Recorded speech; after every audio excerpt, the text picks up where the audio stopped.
Losing the hairs in your 20s is just disappointing. You are exposing with hair fall due to your diet intake, stress, or deficiency of essential nutrients. Let's know why this happens in your early age and how to stop your hairs from falling out.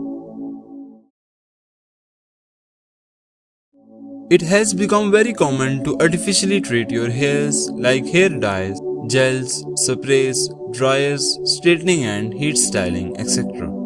All of this make your hairs weak and prone to fallout due to the amount of chemicals and radiations in them. So never rely on these type of artificial treatments for your hairs. Then the hair needs some essential nutrients to grow. But unfortunately, our today's diets contains none of those nutrients. To overcome this, first of all, we need to improve our diets. We must have to intake minimum 50 gram of protein in a day, which can be highly found in meat and dairy products.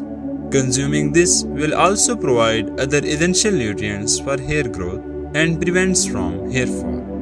Lack of hydration is another reason you may get hair fall. So you need to drink 8 to 10 glasses of water in a day to keep your hairs healthy and hydrated. Why the hairs would fall if they are grown healthy? So protect your hairs from sun damage and avoid yourself from being stressed out. Sleep 7 to 8 hours in a day for proper hair growth and nourishment. That's all what your hair needs to grow and to be prevented from hair fall.